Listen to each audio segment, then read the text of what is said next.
14 अगस्त 2004 कोलकाता की Alipur central jail. सुबह होने में अभी कुछ वक्त बाकी था। कुछ ही देर में एक ऐसे कैदी को फांसी दी जाने वाली थी जिसका नाम 14 वर्षों से अदालतों, अखबारों और सार्वजनिक बहस का हिस्सा बना हुआ था। उसका नाम था धनंजय चटर्जी। अदालतों ने उसे दोषी माना। दया याचिका खारिज हो चुकी थी। कानूनी प्रक्रिया अपने अंतिम पड़ाव पर पहुंच चुकी थी। लेकिन उस अपराध की शुरुआत कहां से हुई थी? एक 18 वर्षीय छात्रा की हत्या, एक सुरक्षा गार्ड पर लगा आरोप, परिस्थिति जन्य साक्ष्यों पर आधारित मुकदमा और एक ऐसा फैसला जिस पर वर्षों बाद भी बहस होती रही। आज हम किसी पक्ष में फैसला सुनाने नहीं आए हैं। हम उन रिकॉर्ड्स को पढ़ेंगे जिन्होंने इस मुकदमे की दिशा तय की। नमस्कार दोस्तों, साजिद सैफी हूं मैं और आप बेपर्दा देख रहे हैं। आज यहां बात होगी धनंजय चटर्जी फांसी की, जिसके बाद भी बहस खत्म नहीं हुई।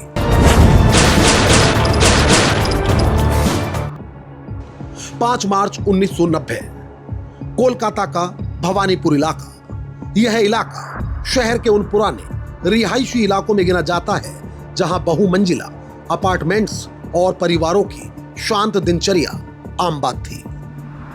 इन इमारतों में से एक थी आनंद अपार्टमेंट।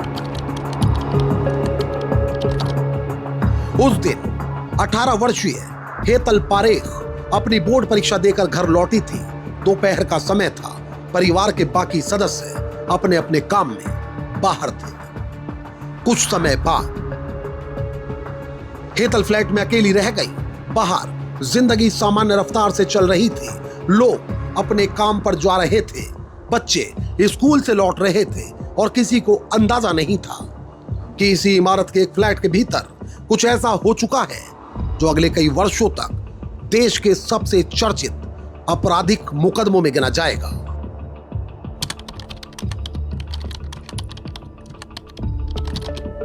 कुछ समय बाद जब हेतल की मां वापस लौटी तो फ्लैट का दरवाजा नहीं खुला।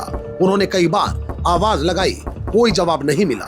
पड़ोसियों को बुलाया गया, स्थिति असामान्य लगी।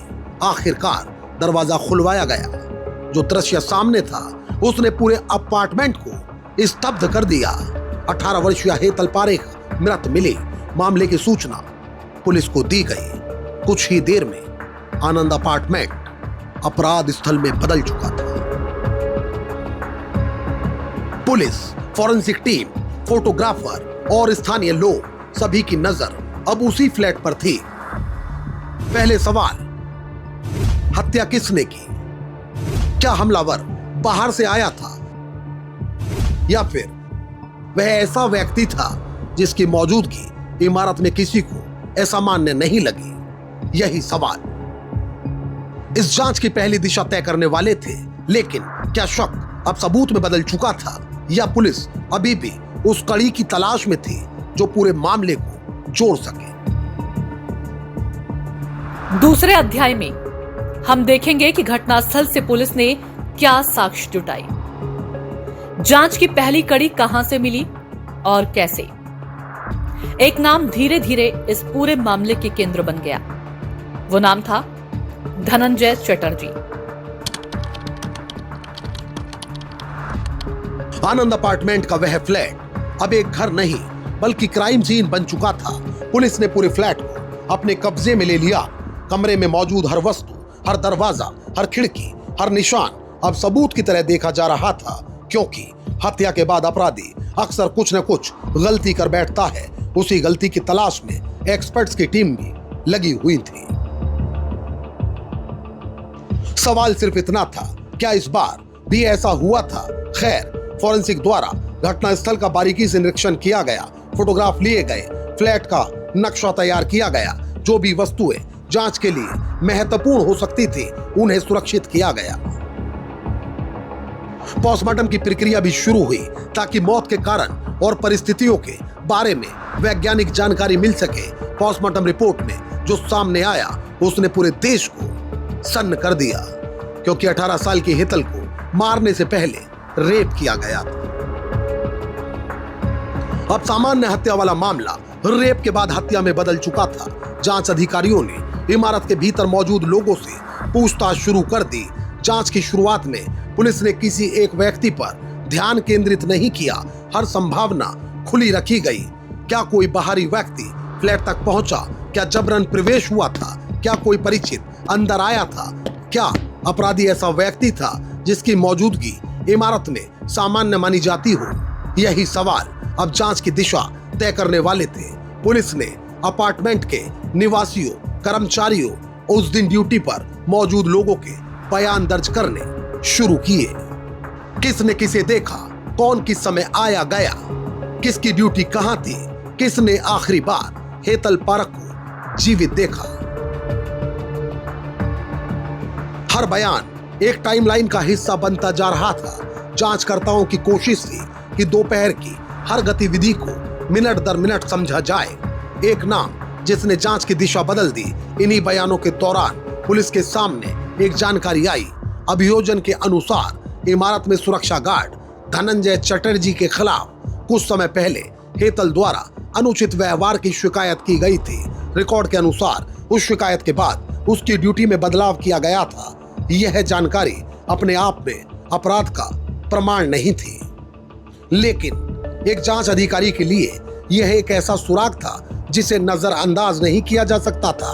अब पुलिस को यह पता लगाना था कि क्या यह सिर्फ संयोग था या यहीं से उस दोपहर का सच सामने आने वाला था।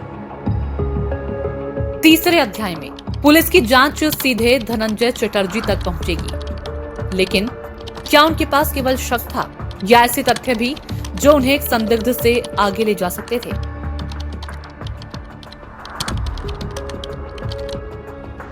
हर हत्या की जांच में एक ऐसा पल आता है जब बिखरे हुए सुराग धीरे धीरे एक ही दिशा में इशारा करने लगते हैं। आनंद अपार्टमेंट हत्याकांड में भी जांच अब उसी मोड़ पर पहुंच चुकी थी। टाइमलाइन तैयार की गई। जांच अधिकारियों ने उस दोपहर की घटनाओं को क्रमवार जोड़ना शुरू किया। हेतल पारेख आखिरी बार कब देखी गई? उनके घर के आसपास कौन कौन आया? अपार्टमेंट के कर्मचारियों की ड्यूटी क्या थी? किसने क्या देखा और किसने क्या नहीं देखा? हर बयान एक दूसरे से मिलाया जा रहा था। कोई विरोधाभास जांच का नया सवाल बन सकता था।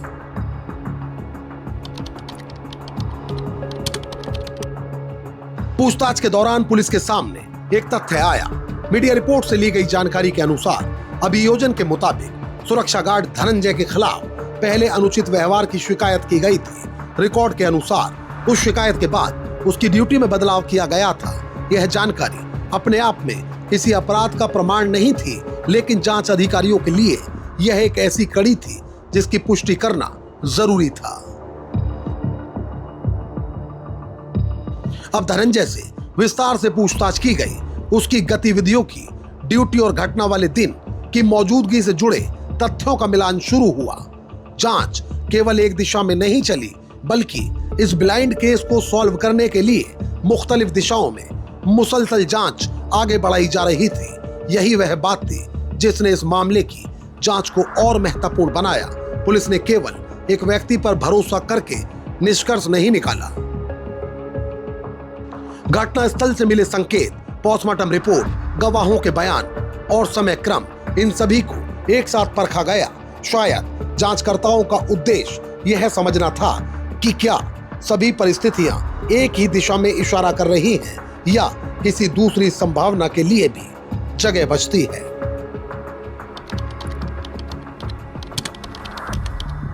दिन बीतने के साथ पुलिस को लगने लगा कि कुछ परिस्थितियां एक दूसरे से जुड़ रही हैं। इन्हीं परिस्थितियों के आधार पर धनंजय चटर्जी जांच के केंद्र में आ गए, लेकिन शक और दोष सिद्धि के बीच कानून एक लंबी दूरी तय करता है। उस दूरी को तय करने के लिए पुलिस को ऐसे साक्ष्यों की जरूरत थी जो अदालत की कसौटी पर खरे साबित हो। जांच अब अपने सबसे महत्वपूर्ण चरण में प्रवेश कर चुकी थी। सिर्फ यह पता लगाना काफी नहीं था कि संदेह किस पर है। अब यह साबित करना था कि उपलब्ध साक्ष्य क्या वास्तव में उसी व्यक्ति की ओर इशारा करते हैं या कहानी में अभी भी कोई और परत बाकी है। चौथे अध्याय में हम देखेंगे कि पुलिस ने किन साक्ष्यों और परिस्थितियों के आधार पर अपना मामला तैयार किया, बचाव पक्ष ने उन पर क्या सवाल उठाए और कैसे ये जांच अदालत की चौखट तक पहुंची। 2 महीने से अधिक समय बीत चुका था। जांच अब केवल सवालों पर नहीं बल्कि उन परिस्थितियों पर टिक चुकी थी जिन्हें पुलिस एक दूसरे से जोड़ रही थी। 12 मई 1990 कोलकाता पुलिस ने बैंकुरा जिले से धनंजय को गिरफ्तार किया। पुलिस का कहना था कि घटना के बाद वह अपनी ड्यूटी पर वापस नहीं लौटा और अपने गांव चला गया। दूसरी ओर धनंजय का कहना था कि वह अपराधी नहीं है और अपने अनुबंध की अवधि पूरी होने के बाद घर गया था। यह अंतर बाद की पूरी कानूनी लड़ाई का भी हिस्सा बना। अब सवाल गिरफ्तारी का नहीं था, सवाल यह था कि क्या पुलिस के पास ऐसे साक्ष्य थे जो अदालत में टिक सके, क्योंकि इस पूरे मामले में कोई प्रत्यक्षदर्शी नहीं था, किसी ने हत्या होते नहीं देखी थी। ऐसे में पुलिस ने कई परिस्थितियों को जोड़कर अपना केस तैयार किया। खबरों से ली गई जानकारी के अनुसार अभियोजन ने अदालत के सामने कहा कि घटना से पहले धनंजय के अनुचित व्यवहार की शिकायत की गई थी। घटना के बाद उसके आचरण और गतिविधियों को संदेहास्पद माना गया। घटना स्थल और जांच के दौरान मिले कुछ भौतिक साक्ष्यों को अभियोजन ने उसके साथ जोड़ा। साथ ही अभियोजन ने चोरी किए गए सामान की बरामदगी सहित अन्य परिस्थितियों का भी हवाला दिया। अभियोजन का दावा था कि ये सभी कड़ियां अलग अलग नहीं बल्कि मिलकर एक ऐसी श्रृंखला बनाती हैं जो उसी व्यक्ति की ओर इशारा करती है। लेकिन बचाव पक्ष की कहानी अलग थी। धनंजय ने शुरू से अपने ऊपर लगे आरोपों से इनकार किया। बचाव पक्ष का कहना था कि पुलिस ने परिस्थितियों की एक ऐसी व्याख्या पेश की है जो अंतिम सत्य नहीं मानी जा सकती। उसने अभियोजन की कई कड़ियों पर सवाल उठाए और कहा कि केवल परिस्थिति जन्य साक्ष्यों के आधार पर दोष सिद्धि करते समय अत्यधिक सावधानी बरतनी चाहिए। यही वजह थी कि यह मुकदमा आगे चलकर भारत के सबसे चर्चित परिस्थिति जन्य साक्ष्य वाले मामलों में गिना जाने लगा। अब फैसला अदालत को करना था। जांच पूरी हो चुकी थी, चार्जशीट दाखिल हो चुकी थी, पुलिस अपना पक्ष रख चुकी थी, बचाव पक्ष भी तैयार था। अब सवाल पुलिस से निकलकर अदालत के सामने था कि क्या ये परिस्थितियां वाकई एक अटूट श्रृंखला बनाती थी या उनमें ऐसी खामियां थी जो संदेह पैदा कर सकती थी। 5वें अध्याय में हम अदालत के भीतर चलेंगे ये समझने के लिए कि ट्रायल कोर्ट और फिर हाई कोर्ट और आखिरकार सुप्रीम कोर्ट ने किन कारणों से इस दोष सिद्धि को बरकरार रखा।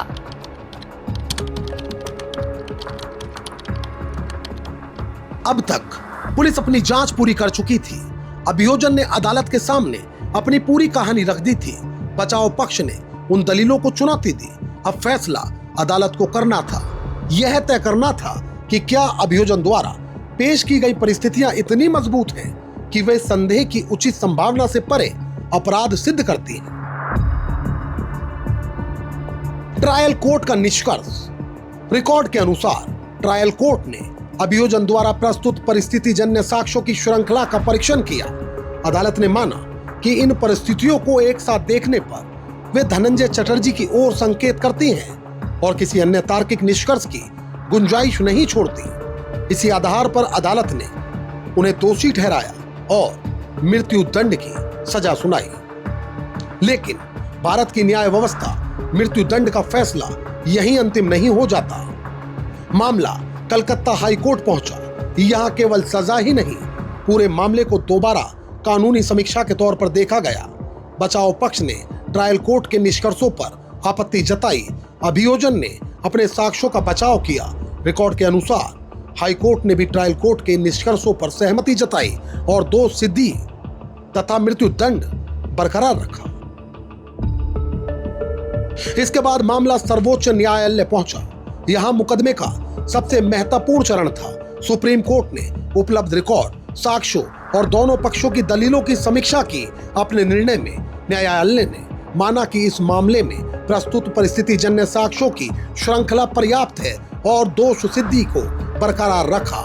साथ ही अदालत ने इस मामले को उन मामलों की श्रेणी में माना जहां मृत्यु दंड उचित है।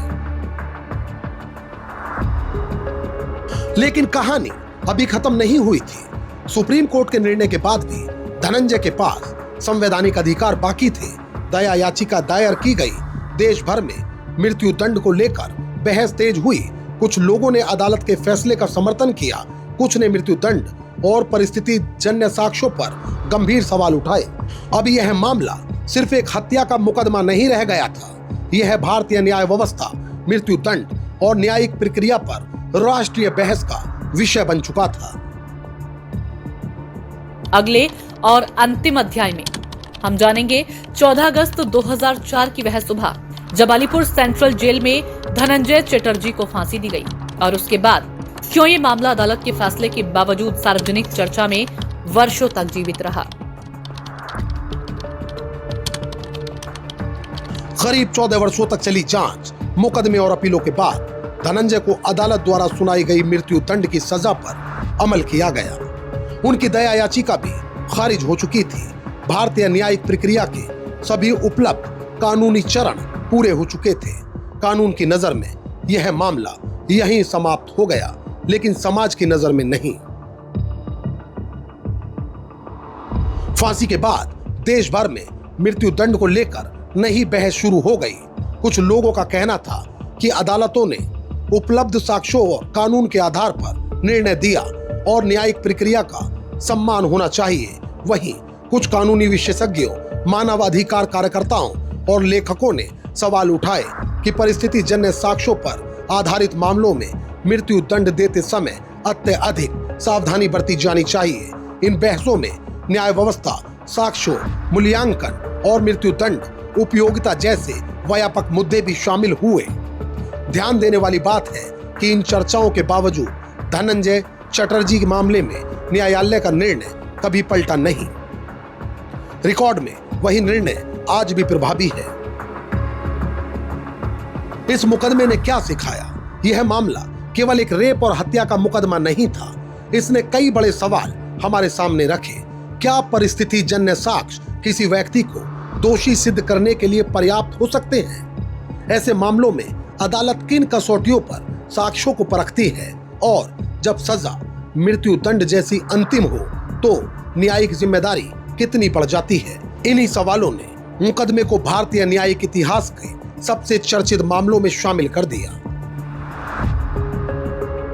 5 मार्च 1990 एक परिवार ने अपनी बेटी खो दी। 14 अगस्त 2004 एक दोषित व्यक्ति को फांसी दी गई। इन 2 तारीखों के बीच 14 सालों की जांच, अदालती सुनवाई, अपीलें, न्यायिक प्रक्रिया दर्ज है।